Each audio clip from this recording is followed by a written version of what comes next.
Rose, happy birthday. Rose, happy birthday. Cupcakes! Dreamers! Piñata! Balloons! Rose, happy birthday. Rose, happy birthday.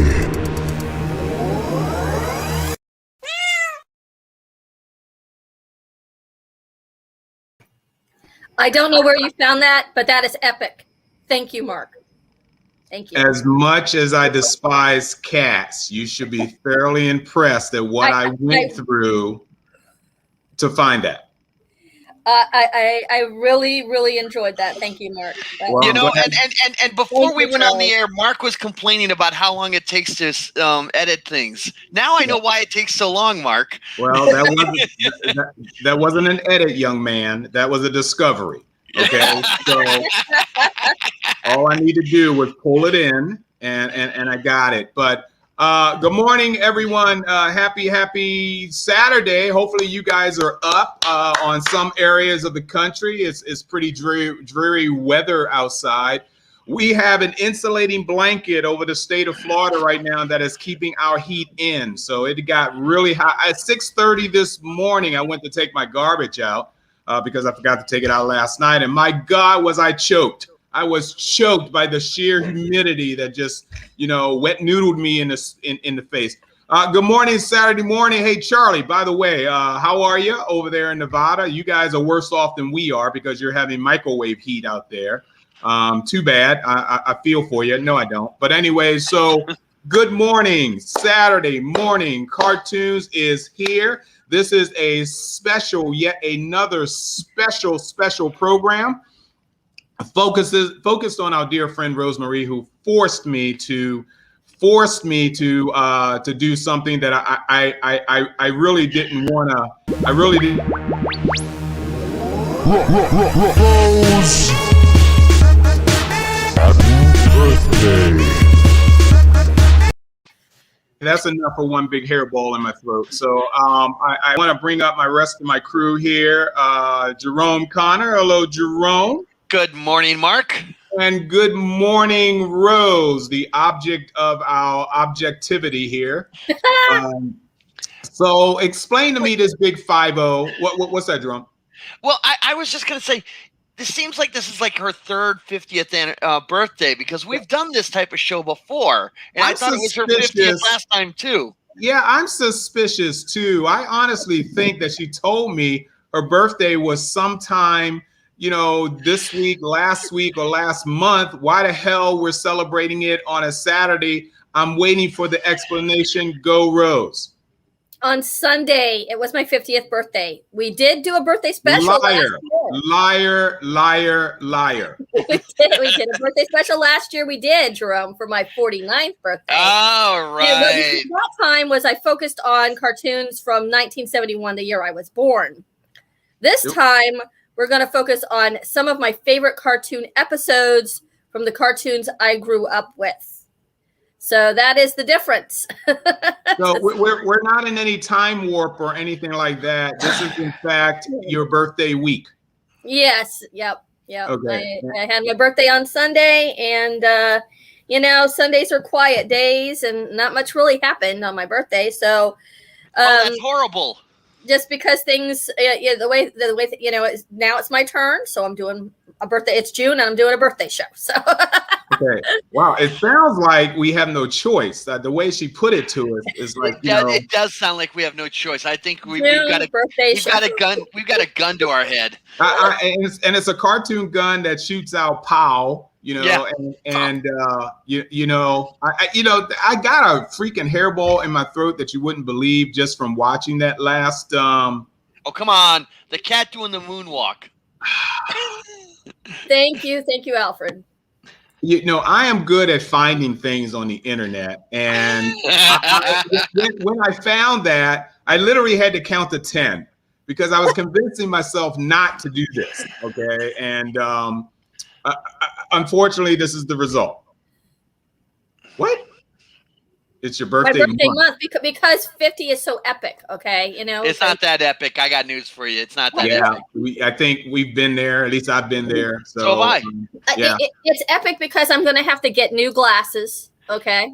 I see. I'm going to have to get checked for hearing.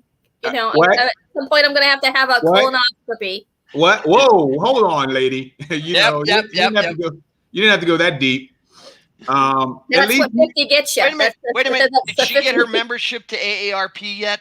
I got it in the mail. It's in the mail. Well, at least you don't have to hear the snap of a rubber glove. Okay. So congratulations on reaching 50. It's all downhill from here. Yeah, it is. It's horrible. Yeah. So, wow, man. Can we move on with the show now? Yes, absolutely. Okay. So what I did this time was I picked some of my favorite episodes from the cartoons I grew up with.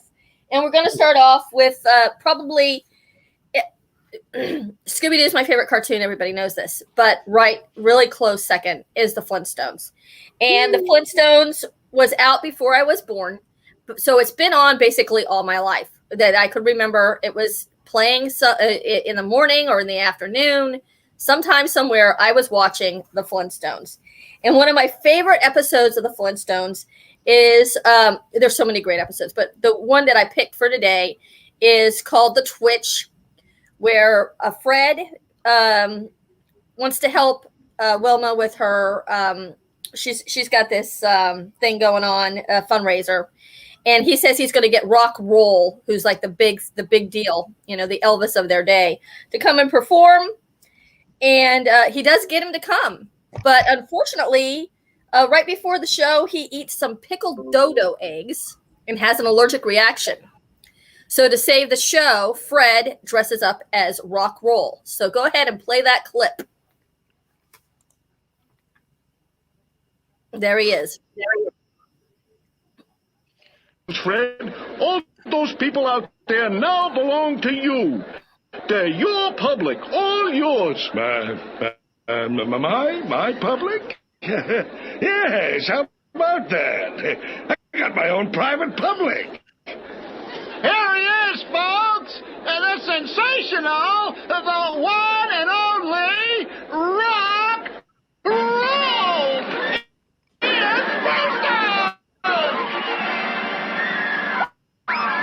I don't want my public. Send them home. Send me home. I'm scared. Pretty boy, I hate to do this to you, but...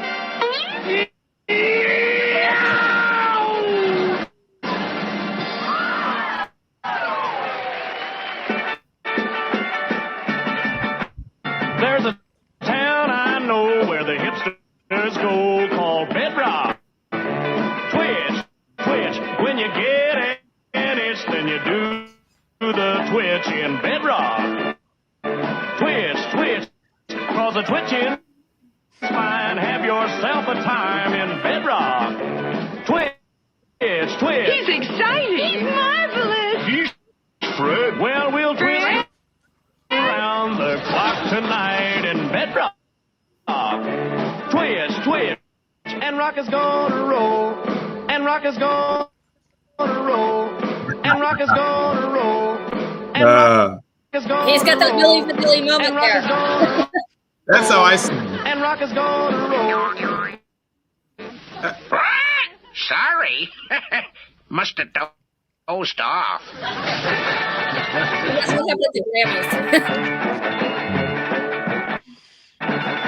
Well, we'll twist around the clock tonight in Bedrock. Twitch, and Rock is gonna roll with all his might in Bedrock. Twitch, it's a swinging town, so I'll see you down in Bedrock. Twitch.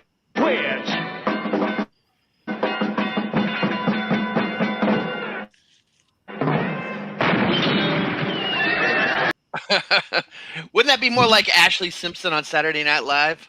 Oh my God, that's perfect. I love it. Yeah, look at that. What was it? Ed Sully Stone, I think that's. Yeah, something like that. Yeah, I think it was. I think you're right. Ed Sully Stone. So anyway, that's just a great episode. It's one of my favorites. Very classic Fred. I love when they did these musical episodes. They were always so much fun. I did too. I like the way outs too. The way outs, yes, yeah. I love the way outs. so that's the way out. That's where the fun is, way out. I love their bodies. I love the way their bodies. Yeah, it's like they have no spine. So we're gonna go to our next clip, which is from my favorite series, Scooby-Doo. And the reason why I picked this particular episode is for a couple of reasons. One, this is Bedlam at the Big Top with the goat. Okay. Classic. Yeah. It's one of the few episodes where the characters are really put in real peril because this guy, he's a master hypnotist. And he hypnotizes Daphne, he hypnotizes Shaggy and Scooby, and they get in some pretty dangerous situations. Yeah. So when I was a kid, this episode would play a lot. I had a friend, we would go home after school, and at 3:30 we would pick up our phones and we would watch Scooby-Doo together and we would talk about it over the phone. Okay, this is what you did before you had. Oh my God, you did an early viewing party. Yes, we did. Yeah, we did phone viewing parties almost every single day. We watched the Saturday, the afternoon shows, and this is one they played this episode constantly. It seemed like. So go ahead and play this clip from Bedlam at the Big Top. Okay. It's coming. Welcome to Saturday morning cartoons. Slow system. Where could they be? Not a sign of Scooby yet. Fiddy, what's that? It looks like the ghost clown. Let's see what he's up to. He's going into the costume tent. He could be hiding anywhere. You go left and I'll go right. I'd better check this giant steamer trunk.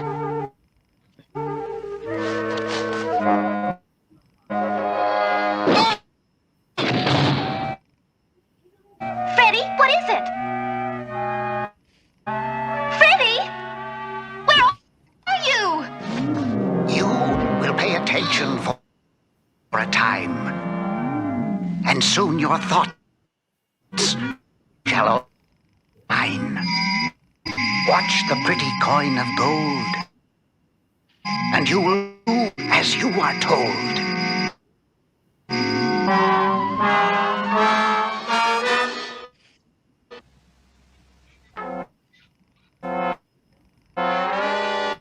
I wonder if that ghost clown is still here in the Big Top. Let's, give a look.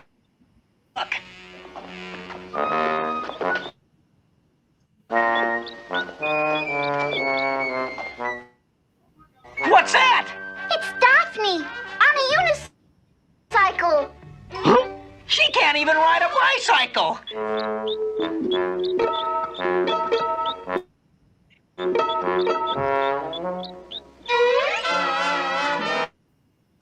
She's in a trance, just like Scooby was. We gotta wake her up.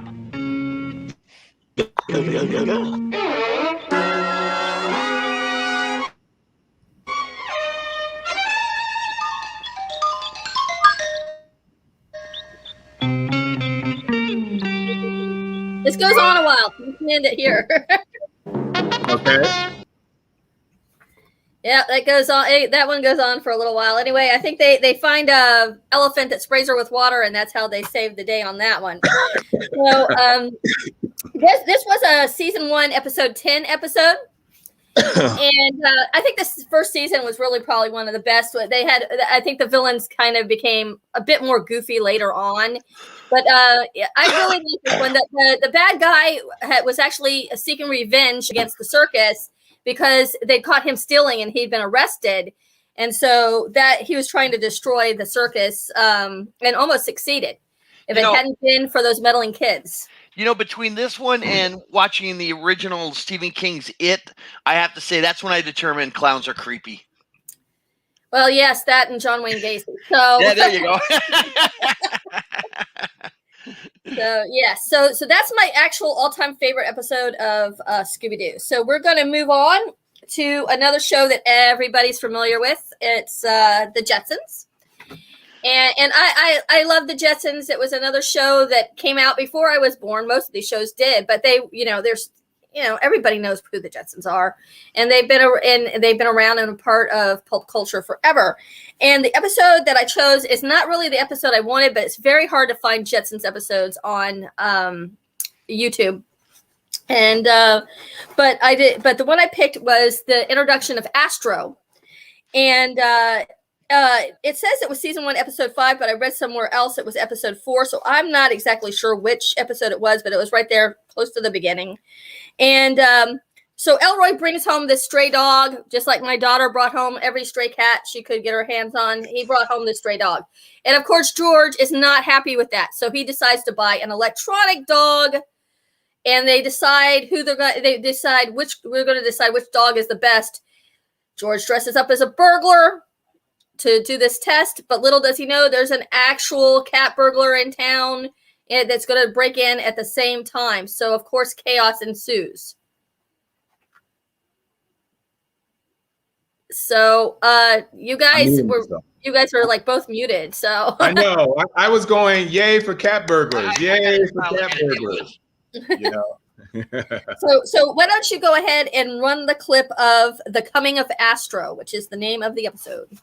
The Coming of Astro. And it's funny how he sounds so much like Scooby-Doo. I wonder why. There it is. Ruh-roh. And Ruh-roh was always for Scooby or for Astro? That was Scooby. Well, you know what? Now I don't know. It was always Scooby. Oh, officer, you're just in time. Yeah! What are you, some kind of an astronaut? Oh, no, there's a burglar up in my apartment, officer. Now, look, come on, you gotta come with me. Hurry up, will you? Hurry, he's dangerous. Stop, in the name of the law. Hold it, Mac. Freeze. The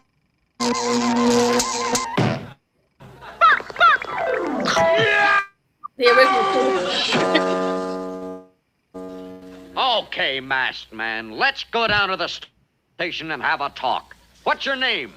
Who? I mean, what, who? You. Who? What's your name? George Jetson, officer. No kidding. I thought you were the lonesome stranger. Don't you think you're a little old for Halloween gags, George? Oh, this is no gag, officer. No kidding. There's a burglar running around my apartment. Burglar, huh? Okay, suppose we go up and see. Then we'll go down to the station. Oh, Judy, do you really think there's a burglar out there? Ooh, I hope so, Mom. Maybe I'll get a chance to try out my judo lessons. But Astro, there's a burglar in the house. Aren't you gonna do something? Burglar?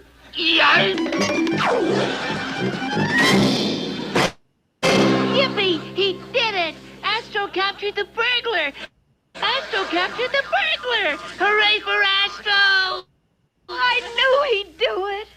But what happened to your father? Yeah. Where's Dad? There he is. Sorry to bother you, folks, but I caught this masked guy trying to sneak in here. Do you want to register a complaint? Jane, will you tell him who I am? And tell this thin dog who I am also? little guy, officer. That's my husband. He was mistaken for a burglar by that electronic dog. Yeah, and then my dog captured the real burglar. Look. Astro caught him? Hey, that's the cat burglar. That dog caught the notorious cat burglar. That's a good place to stop. Yeah, that's good. That's a good place to stop. All right, I was waiting for you. So that when I was looking up stuff about this episode, apparently at the time they were making this, there was they were trying to create an electronic dog. They had a robot dog that they were trying to create, but because of this, they said because of this episode, it's like it kind of got scrapped and they didn't go to market because people decided the real dogs were better than electronic dogs. So yeah, come up here to Boston. We'll show you the new Boston Scientific dogs. I think I've seen some of them on television, actually. Yeah, they're right out of the Terminator. Those are the ones that kind of look like greyhounds, right? Yes. Yeah, They're kind of creepy. So that's it for the Jetsons. There's a lot of great episodes, but a lot of them are really difficult to find clips for online. But that one was a pretty good one. So the next show I picked, I was a huge Sid and Marty fan, Croft fan, like everybody else. But we talked so much about Land of the Lost and HR Puffin stuff and stuff like that.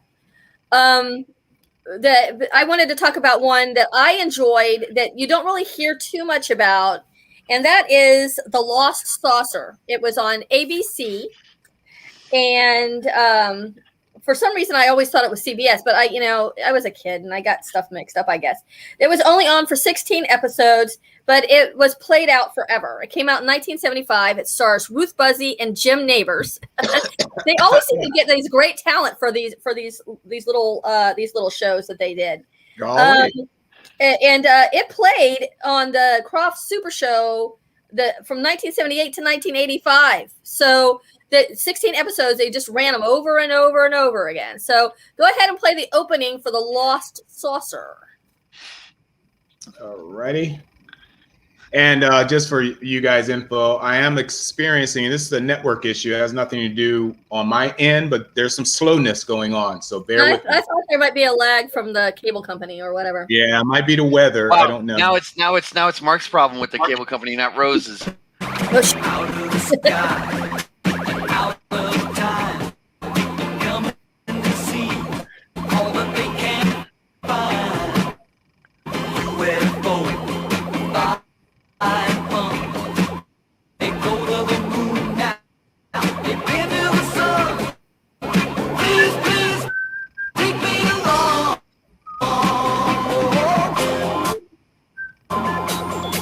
Now listen. From future time, they came to see how the world used to be. But something went wrong deep inside, and they can't get it off of this crazy ride. Please be so help us. The Lost Saucer, starring Jim Neighbors and Ruth Buzzy.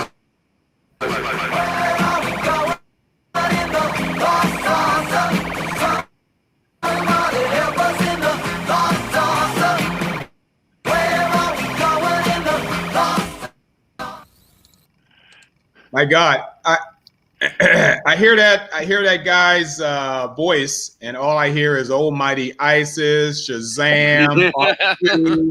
It's like, oh, for God's sake! Let me tell you something. I was about 4 years old when this came out, and let me tell you my routine from in childhood about Saturday morning cartoons. My mom would go to Publix every Saturday morning about the same time. And I rode in the little cart, and as soon as we got home, I rushed that TV to watch the cartoons. So that was my Saturday morning routine for many, many years. And I was, I didn't want to miss the beginning of Lost Saucer, or the next show that we're going to be talking about, which is huge. So the Lost Saucer, the girl there that played the girl, she passed in 2011. Oh, did Ruth she? Buzzy? No, not Ruth. Ruth is still around. As a matter of fact, if you haven't subscribed to Ruth Buzzy's Twitter account, you are missing out on some great humor. Okay. She is hysterical. But the young girl there that played the babysitter, she passed in 2011. She was a voice actor after this for a lot of for a lot of shows. Wow. You know? And the kid, unfortunately, I can't find anything about the kid. I think he kind of disappeared after this show. Probably had a better career doing something else. Yeah, being a runaway on a flying saucer, just not really a good career move, right? So the next show I'm going to talk about is a classic that most everybody enjoys. I have two from the Looney Tunes series, and this episode that we're going to show, I think it's like a clipped portion of it because it runs a very long time. What's Opera Doc is my favorite Bugs Bunny cartoon. So go ahead and roll some of that. Mark. Keep stretching for me here.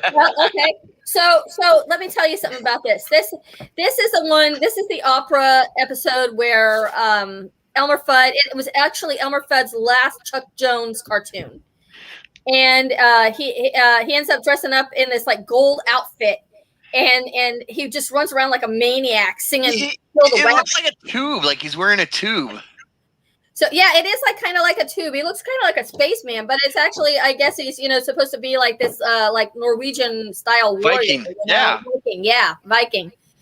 And this is one of the ones that I never tried to miss when it was on. It was just a overall fantastic episode. In fact, I have some more information about it. It is considered one of the 50 top animated cartoons of all time. And in 1992, the Library of Congress deemed it culturally, historically, or aesthetically significant and selected it for their National Film Registry. It was the first cartoon to receive such honors. Wow. All right, I'm ready for you. All righty. Go ahead and go. Let's roll it. Wabbit. Wabbit twanks. Kill the wabbit. Kill the wabbit. Kill the wabbit. Kill the wabbit? I'll kill the wabbit. Strike the wabbit.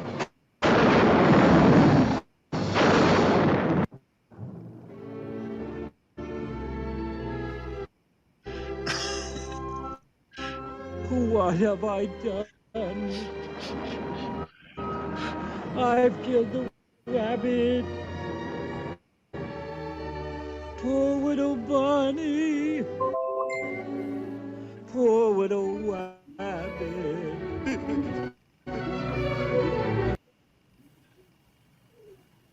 Okay, that's So you get the idea, and if you've never seen this cartoon, which I don't know of anybody who hasn't, but you're you dead. haven't seen This cartoon, you're dead. it is an absolute delight. I love it. Right. So what's interesting about the Looney Tunes is they introduced so many kids to classical music. Yep. Very true. I mean, I didn't know about Wagner until I saw this. Yeah, absolutely. And the other one I really like is the one where the barbershop one. That is the Barber of Seville. The Rabbit of Seville. Yeah, the Rabbit of Seville. Yeah, that is another great cartoon. The other Looney Tunes that I chose is Sylvester and Tweety cartoon called Birds Anonymous. Now, I love Sylvester. Sylvester is one of my favorite Looney Tune characters. And this episode, when I was a kid, it kind of made me angry because they were, preventing him from getting Tweety through this whole episode. And basically, it's based on Alcoholics Anonymous. He decides he joins this group of people to prevent him from wanting to eat birds. And it doesn't go very well at all. So do you have that clip yet for us? Yep. Okay, go ahead and roll it.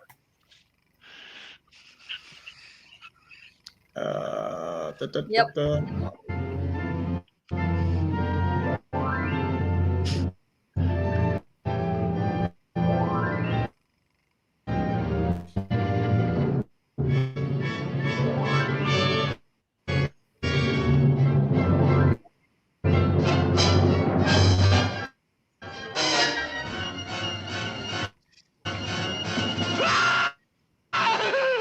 Uh-oh.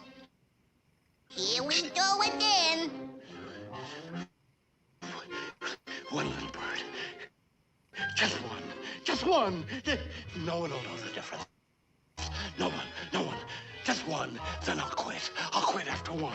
Just one. Just one. Give me one little bird. Just one. One.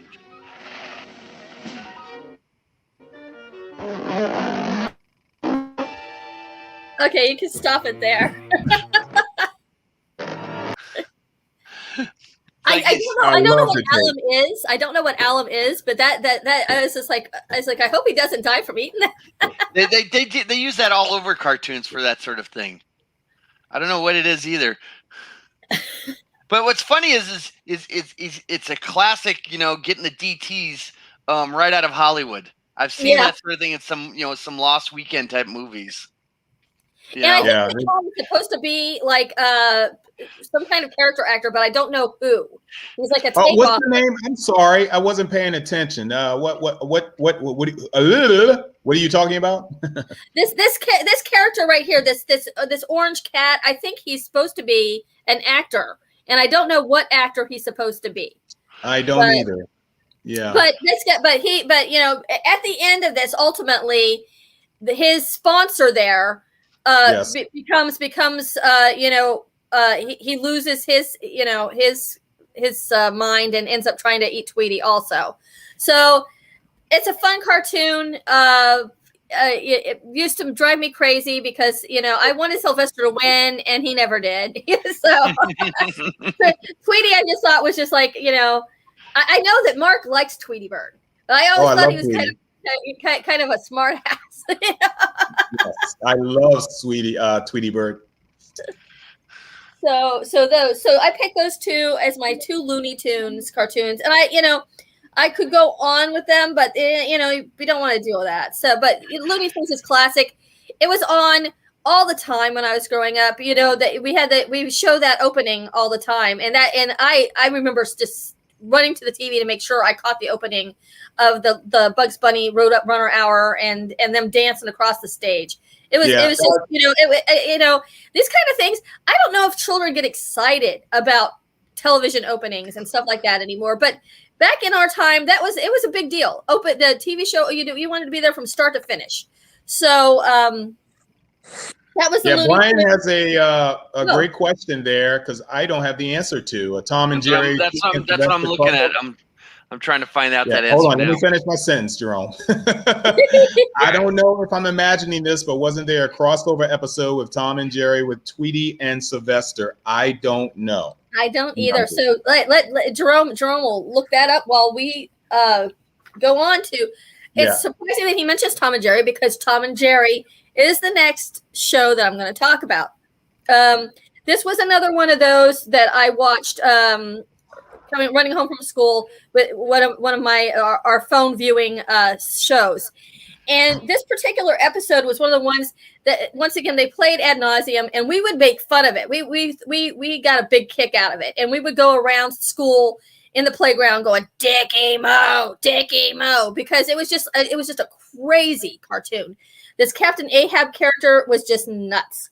So I've talked about this cartoon before when we did our tribute to Gene Deitch when he passed. I believe it was sometime last year.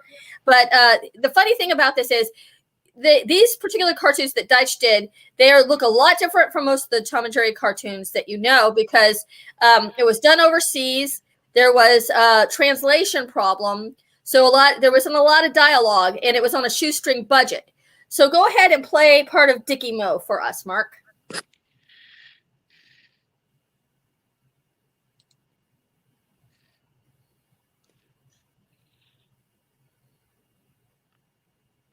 Nope, no sound.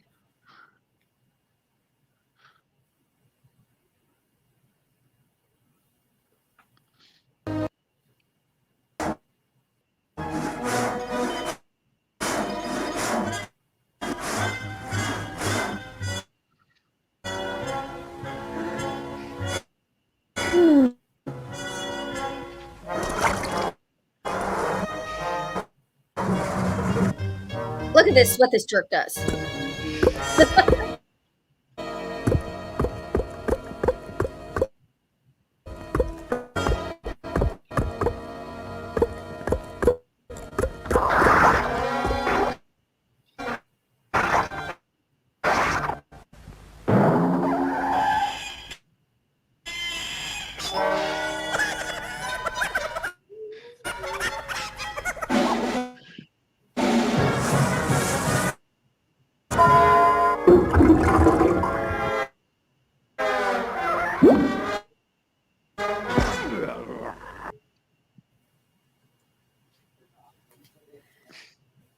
Okay, that's good enough.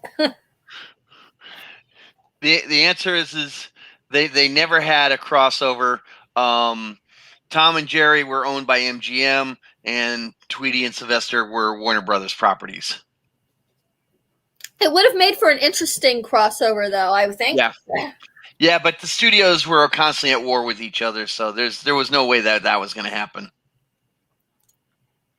So yeah, so there's that. Tom and Jerry was a huge part of a staple of my afternoon childhood for sure.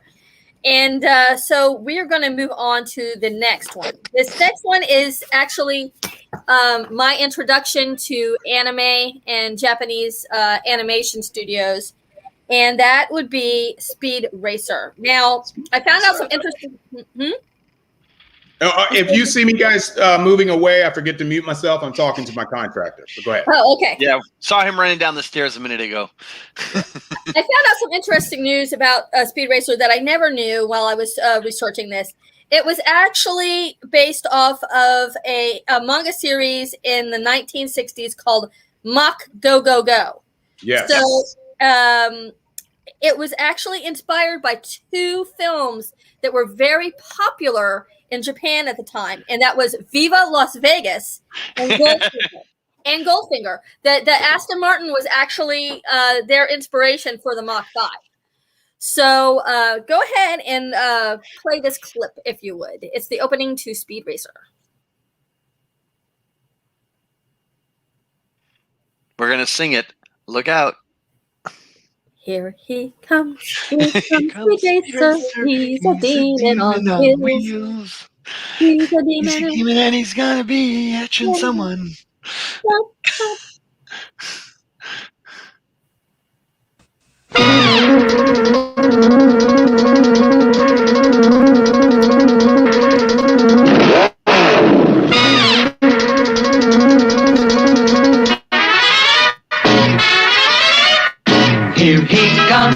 Here comes Speed Racer.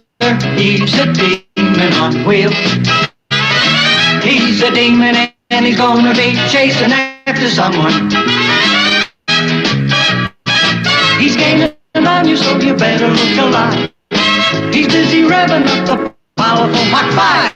And when the odds are against him and there's dangerous work to do, bet your life's Speed Racer to see it through. Go Speed Racer, go Speed Racer, go Speed Racer, go! He's up and flying as he guns a car around the track. He's jamming down the pedal like he's never coming back. Adventure's waiting just ahead. Go Speed Racer, go Speed Racer, go Speed Racer, go!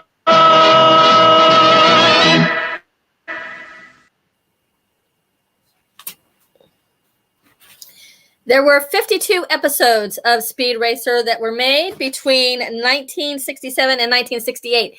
And that's amazing. 58 episodes in a year.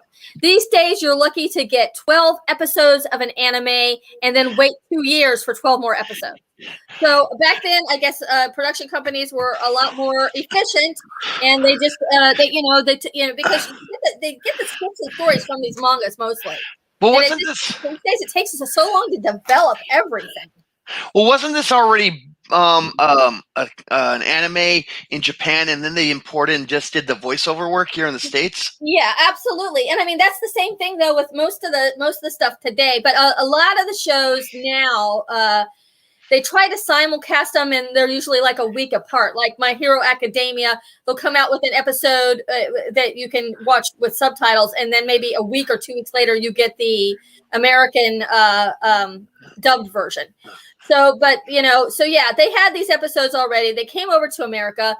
I watched it. Usually it came on early in the morning when I was getting ready for school. And it was something I tried not to miss. And I think sometimes it played on Sunday afternoons as well.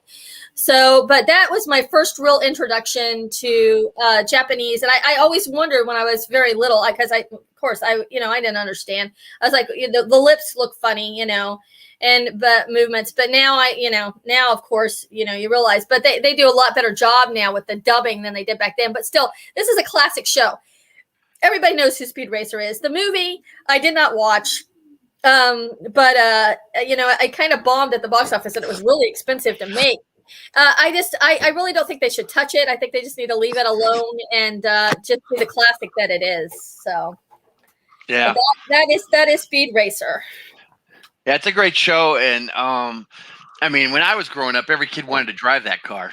Oh yeah, we've shown that video of the cool things that the car does, and it's everybody wanted to own the Mach 5, and there was mystery and intrigue, and yeah. Now I don't know where the Viva Las Vegas part comes into the Speed Racer, but apparently it was a driving force for the inspiration for the show. Now I got to go watch Viva Las Vegas. Okay, now you make me. I got to watch an Elvis film, Rose. I love Viva Las Vegas. I haven't seen it in forever, but that's a fun movie. And I don't like a lot of. I'm not a huge Elvis guy person, but I do enjoy Viva Las Vegas. That's one of my favorite Elvis films.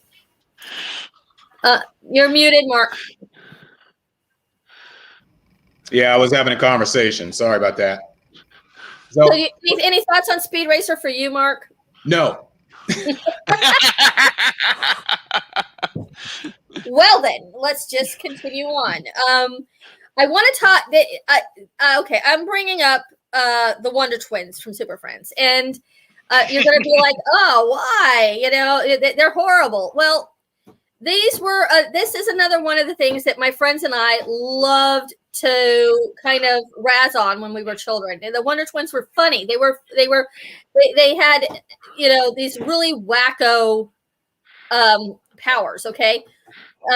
It was Zan and Jana, I think that their names are. They took over for Marvin and Wendy because Marvin and Wendy didn't have any superpowers. So they wanted to bring people in that had superpowers. So they were introduced in 1977, and they were on the series till 1983. All new Superhero Friends Hour. So Jana, she can turn into animals. And then there's Zan, and he can turn into forms of water. And some of the forms of water that he turned into were very ridiculous. So why don't we go ahead and play part of the Wonder Twins clip?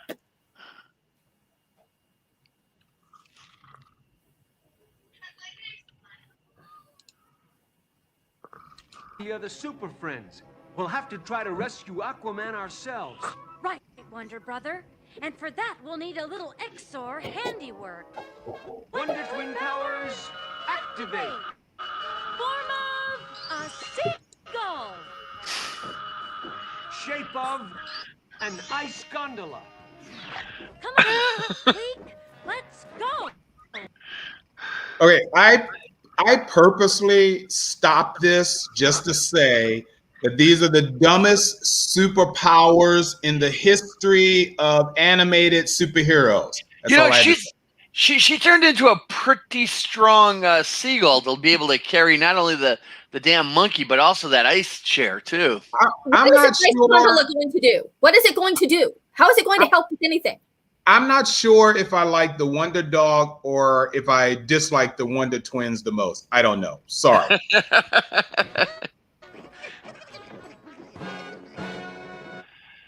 You can end it there. You can end it there, Mark. I just wanted to show you the ridiculousness of the Wonder Twins. And as kids, we knew this. We were aware that Dan's powers were we would go on the playground, okay, and we would do Wonder Twin powers and come up with the stupidest forms just to get a kick and a rise out of things, and it was ridiculous. Were kind of crazy. I mean, I'm not sure. I may be crazy, but did he ever say form of an ice cube?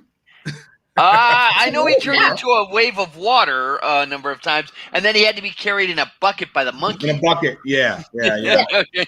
It had to be the dumbest. If you guys are still following us here in our chat room, go ahead. I'm sure Brian had posted a few stuff.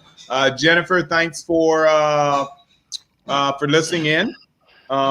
And I'm sure Joe is probably somewhere near you. Congratulations on your wedding. We got 2 more to go, right, Rose? Yep, we have 2 more to go. And so the next one is a compilation. Okay. Ooh. I loved He-Man growing up. Okay, I was a girl. I know. I liked He-Man better than She-Ra. Okay. Wait a minute. What are you trying to say? As a girl, you knew you liked He-Man? I liked him. Well, a lot of girls at that time, they were Strawberry Shortcake. I'm telling you, Strawberry Shortcake and Rainbow Bright were the things that girls enjoyed at that time. And me, I liked He-Man. I enjoyed it. I used to hang out. I spent a lot of time with boys growing up. I didn't get along. I mean, I had friends who were girls, but I wasn't really into Barbies. I had a few. But I love Star Wars action figures. That's what I collected growing up from the beginning, like when I was 6 years old.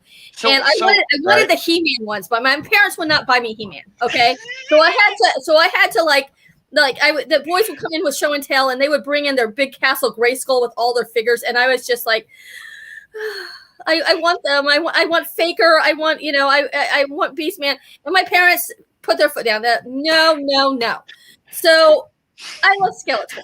So what I'm going to show you is a compilation of Jerome, I'm afraid we got to let her go. We gotta just let her land. I have an important question to ask her before we let her go. Sure, Rose, when you first met your husband, did he cosplay any of the He-Man figures? Is that how this all happened? No, my husband doesn't cosplay anything. No. I had a body like He-Man. In fact, I think I'm still kind of, it was the villains. Funny. The villains were awesome.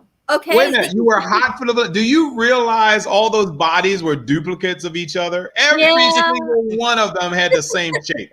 You figure you get bored after a while. He-Man and Skeletor.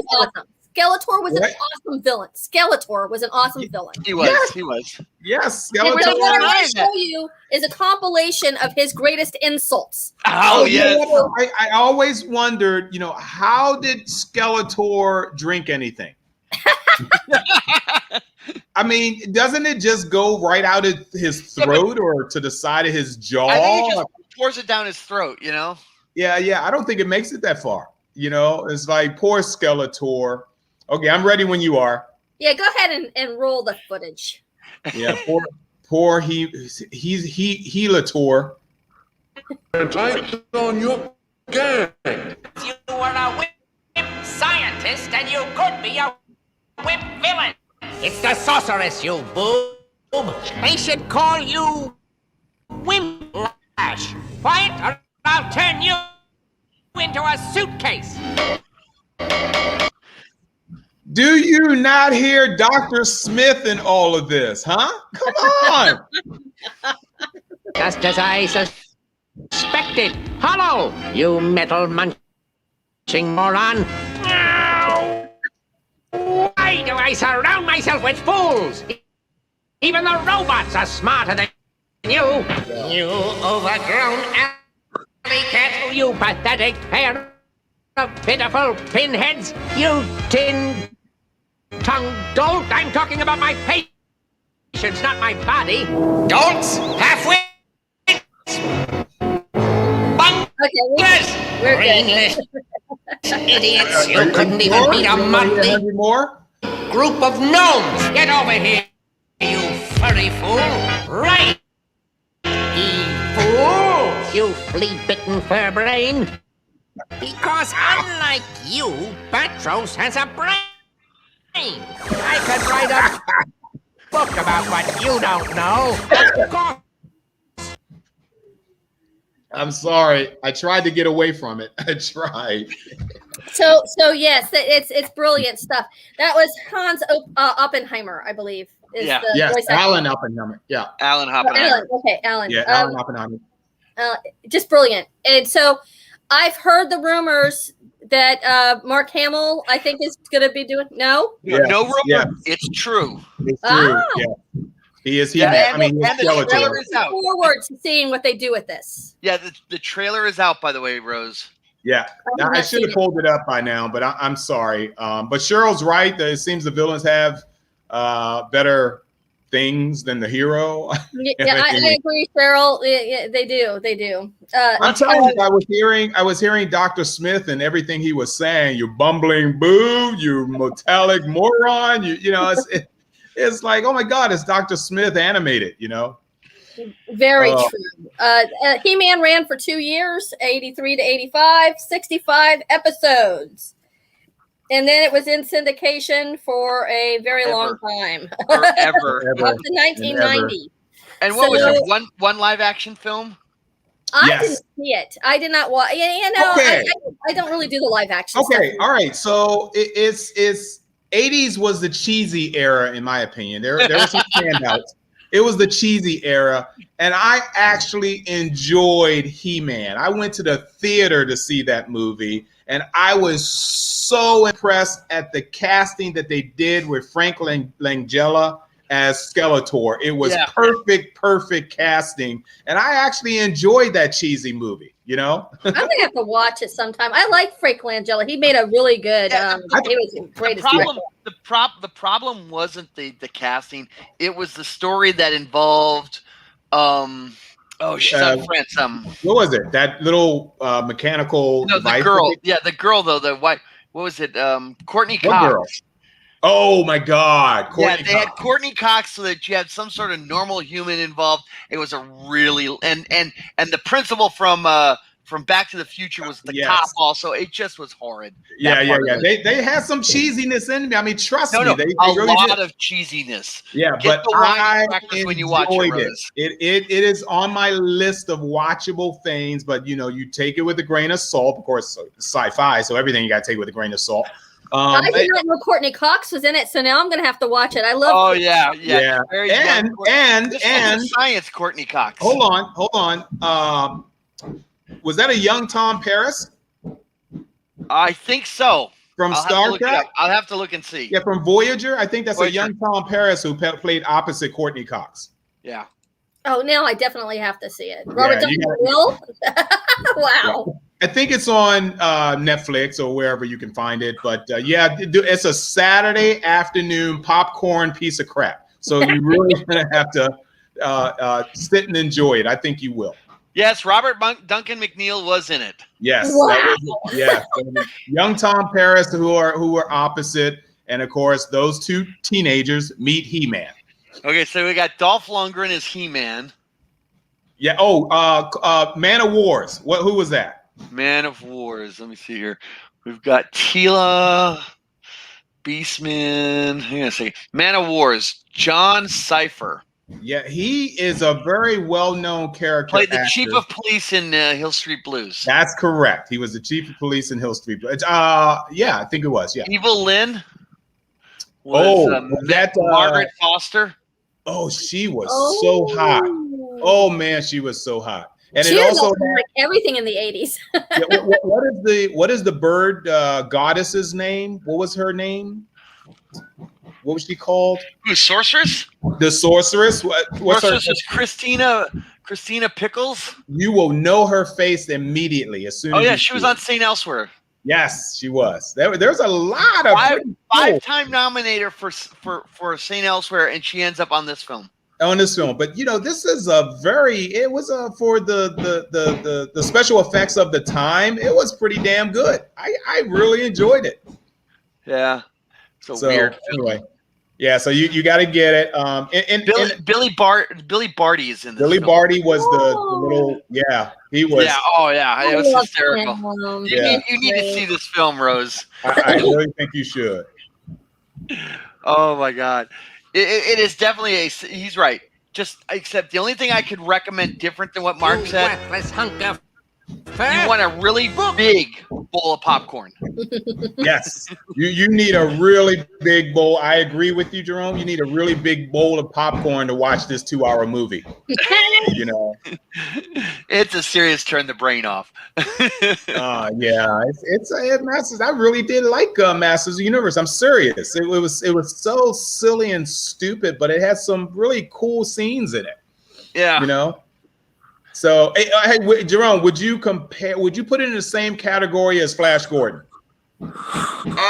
Art-wise, it was very similar. Story-wise, Yeah. Flash Gordon hands down better.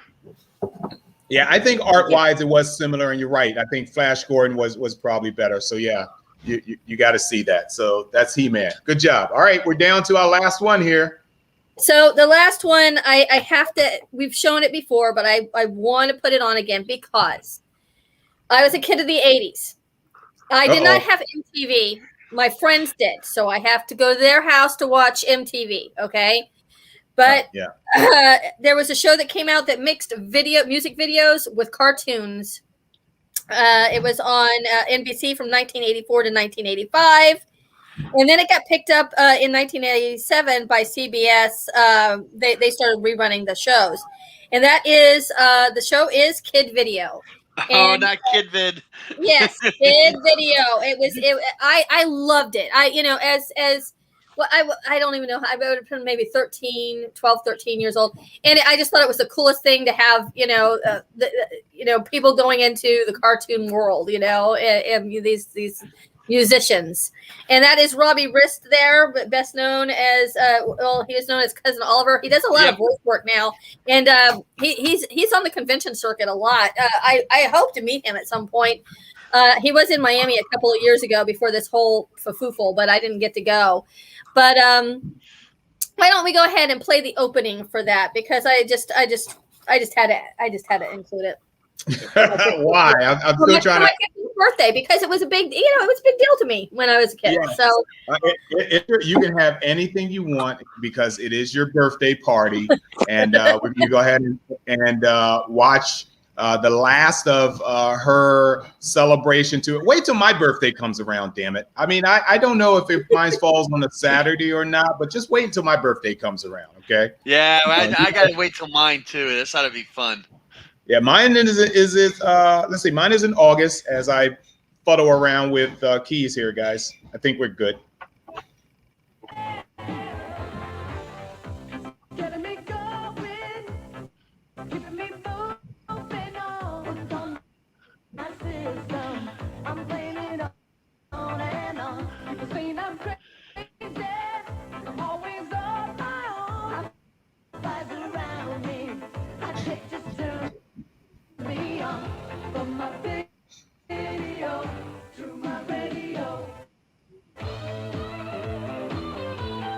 So California.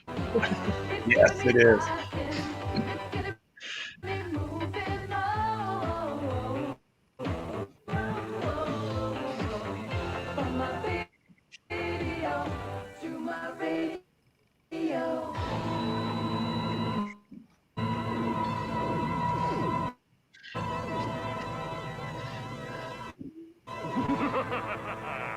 I'm taking you to the flip side. This is a long opening. What happened? Ay, ay, ay. We look like cartoons. Hold on, let me mute. You'll be my musical slaves forever.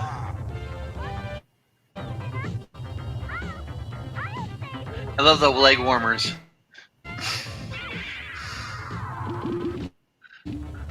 I think Dee Khan might have done the voice of her, of the little fairy. Yeah, look.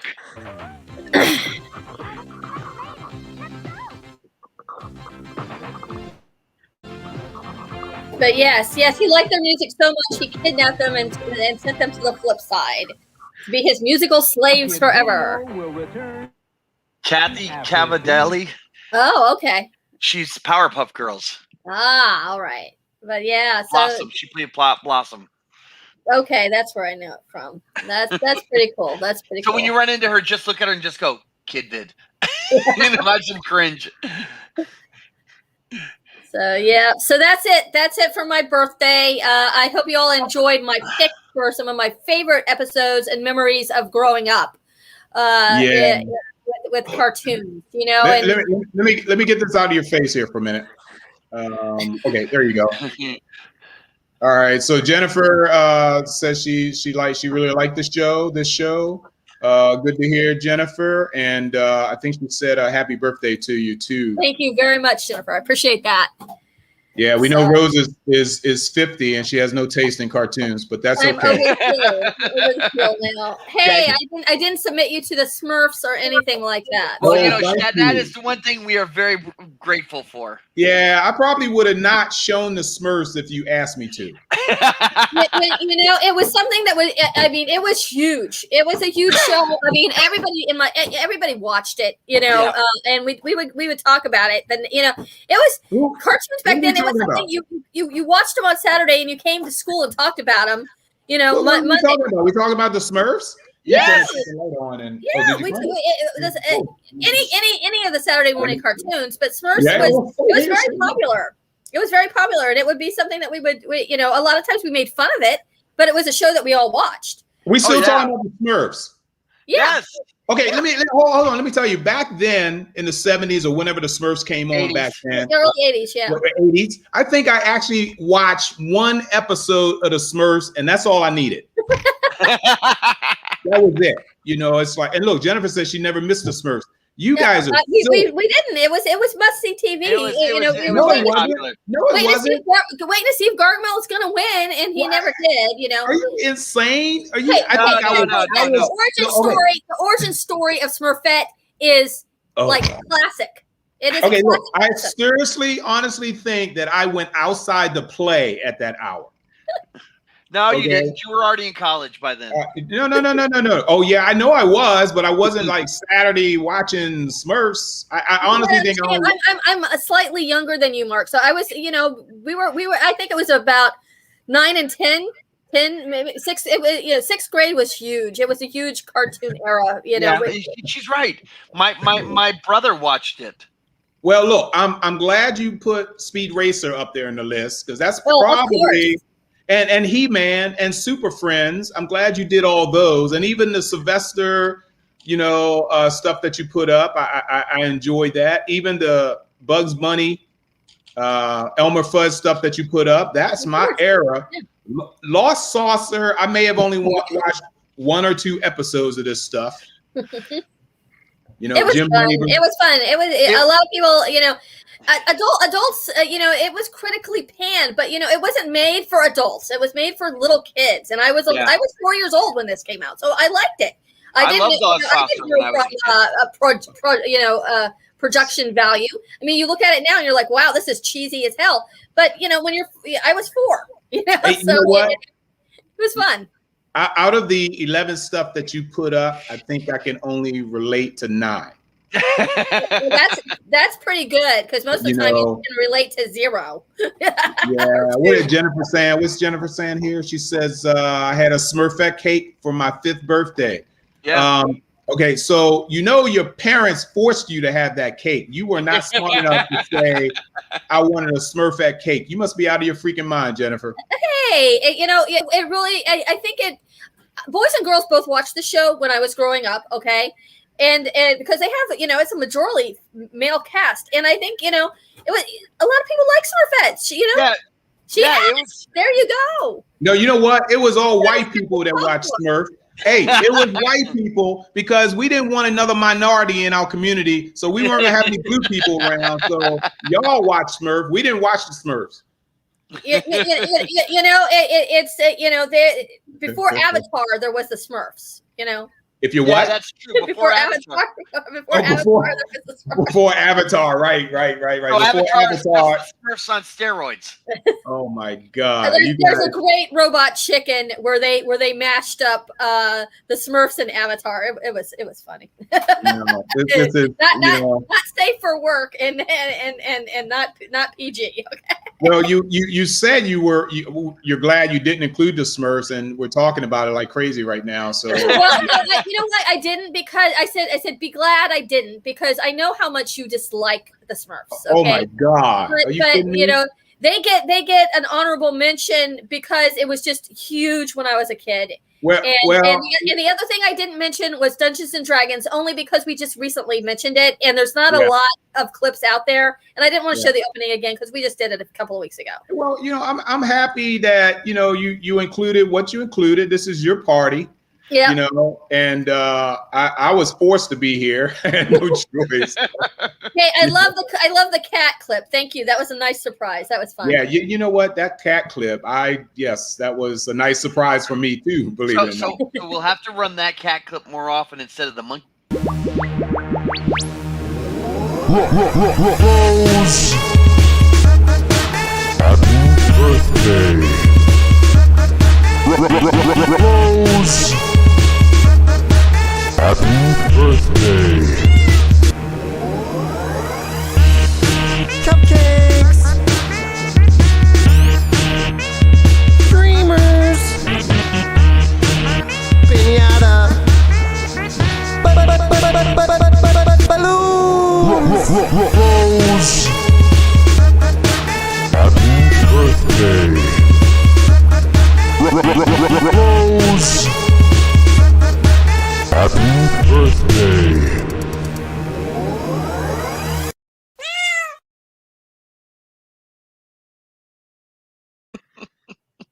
Thank you, everybody. I hope you all enjoyed the show. Yeah, as much as I hate cats, I did a very good favor for you, you know, and doing that cat video. So, you know, you should bow before me because it's like going through a forest of razor blades. Yeah. So, all right. So that was our show, Rose 50th Blowout, and cartoons based on, I don't know, her insanity years, but you know, we watched it and we enjoyed it. I'm glad you guys came out. Show up if you guys want to be a host one day on this show. You're more than welcome to. Whose turn? My turn next week. Your turn. I have nothing to plan.